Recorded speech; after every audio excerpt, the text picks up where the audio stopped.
श्री गणेशाय नमः। भगवद गीता अध्याय 9 राज विद्या योग।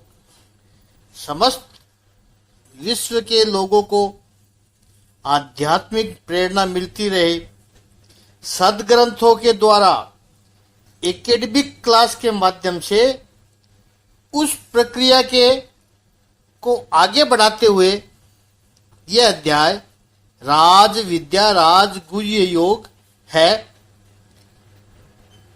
इसका क्रमिक चिंतन कर रहे हैं।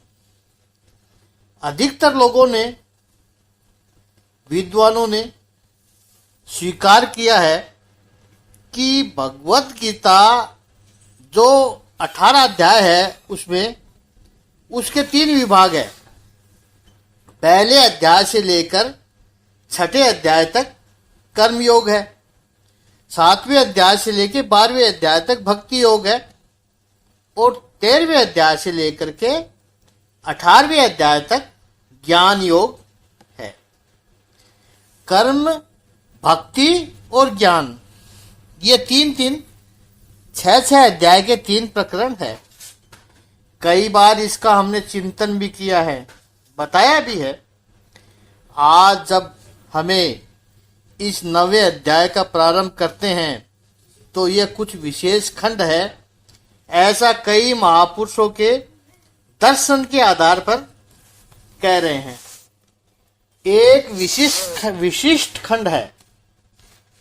वो कौन सा विशिष्ट खंड बताया है?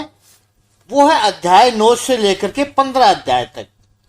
इन 7 अध्यायों का एक विशिष्ट खंड है और संत महापुरुष जब ऐसा कहते हैं कि एक विशिष्ट खंड है तो उसके पीछे स्वाभाविक है कुछ न कुछ तो कारण होना चाहिए, क्योंकि शास्त्र का तो नियम है कि कोई भी अभिप्राय दो तो उसका कारण होना चाहिए, वो प्रमाणित होना चाहिए। हम मात्र अपने मन के तरंग शास्त्र में नहीं रख सकते हैं कि मेरे मन में ऐसा, यहाँ जो बात मेरे मन में ऐसा विचार आया तो मैंने रख दिया। शास्त्रों में कुछ लिखना हो तो बहुत बड़ी जिम्मेदारी का स्थान है, लिखने का बहुत बड़ा दायित्व होता है। ये जो बात कही गई है या कही जाए वो शास्त्र सम्मत होनी चाहिए। ये विशिष्ट है इसलिए कि 9वें अध्याय के पहले ही श्लोक में, चलो पहला श्लोक ले भी लेते हैं आज। परम गुह्य ज्ञान, पहला श्लोक लेते हैं 9वें अध्याय का। ओम श्री परमात्मने नमः। श्री भगवान उवाच इदं तू ते गुह्यतमं प्रवक्ष्यामि अनसूयवे। ज्ञानं विज्ञान सहितमं यत् ज्ञात्वा मोक्षयसे अशुभात्। इस पहले अध्याय का, पहले 9वें अध्याय के पहले श्लोक का शाब्दिक अर्थ है, भगवान ने कहा, हे अर्जुन, चूंकि तुम मुझसे कभी ईर्ष्या नहीं करते हो इसलिए मैं तुम्हें यह परम गुह्य ज्ञान तथा अनुभूति बताऊंगा, जिसे जानकर तुम संसार के सारे कलेशों से मुक्त हो जाओगे। तो 9वें अध्याय के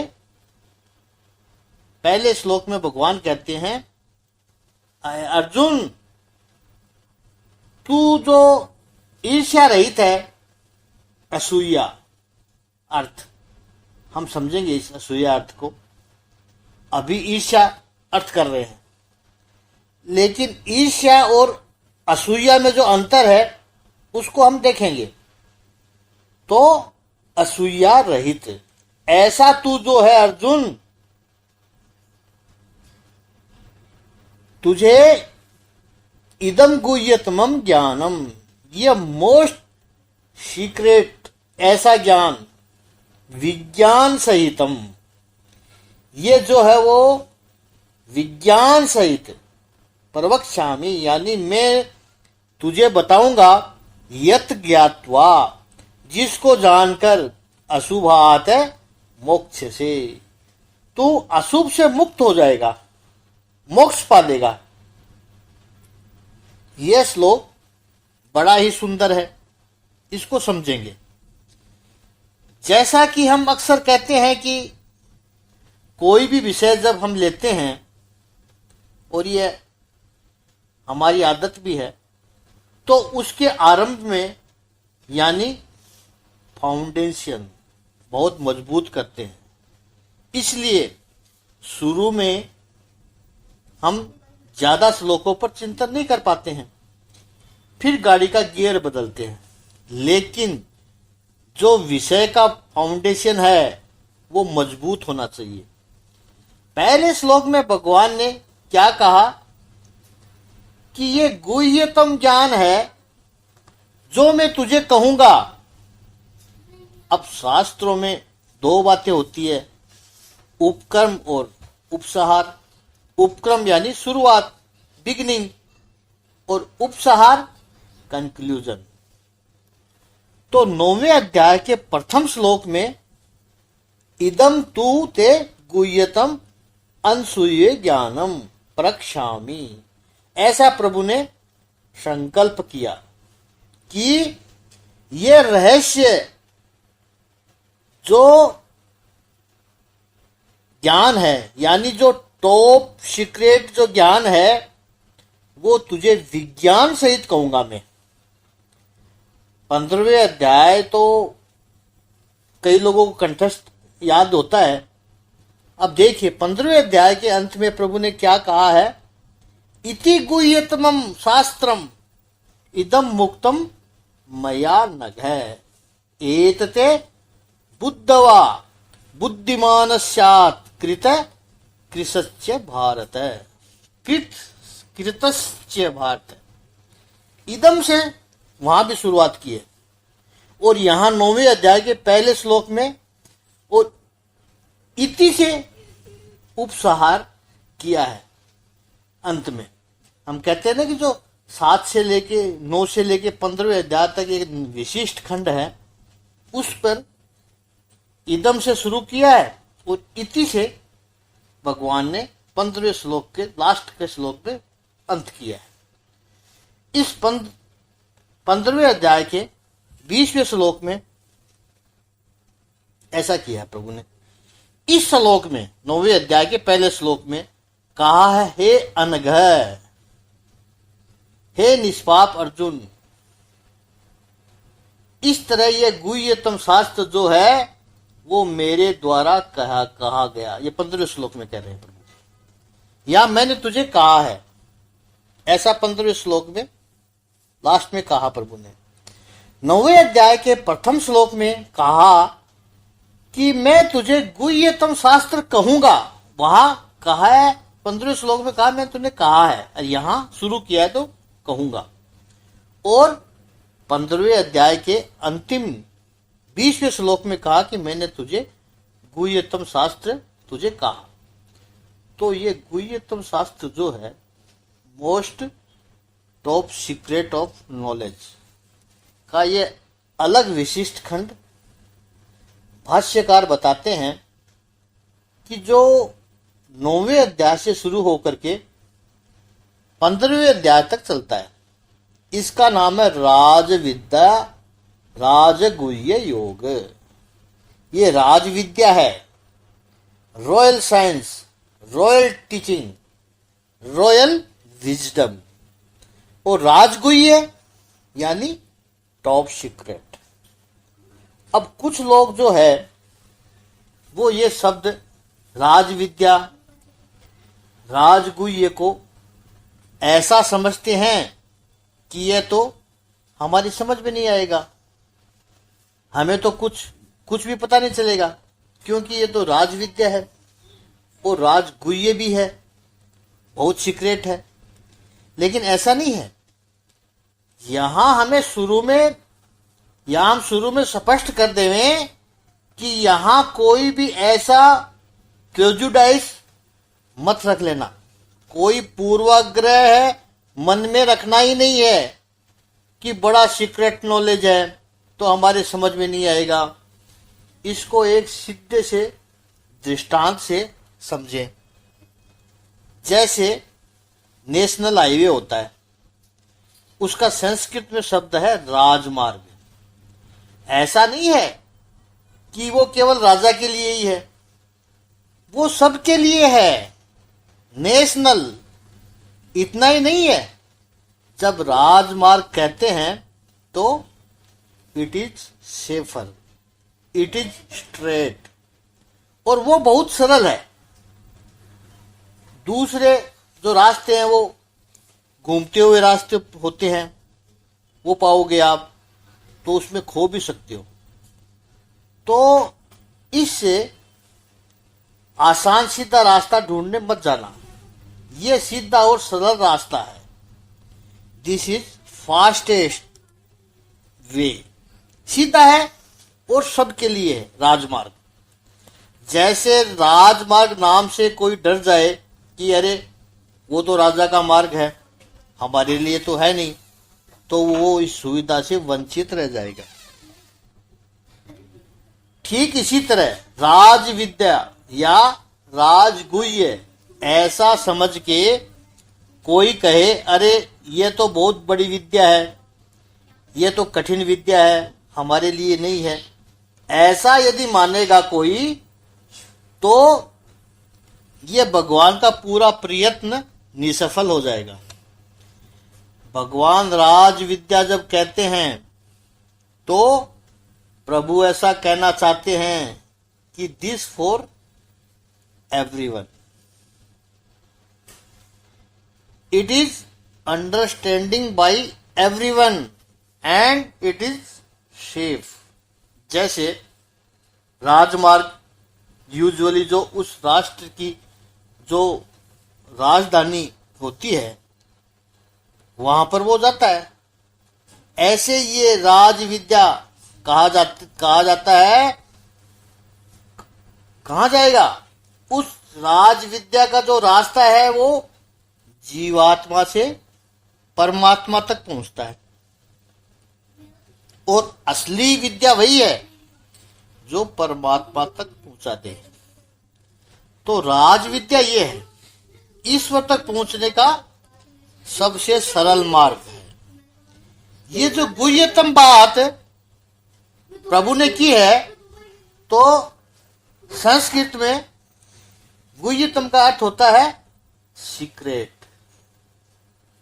गुह्य, गुह्यतर और गुह्यतम, यानी गुड, बेटर, बेस्ट।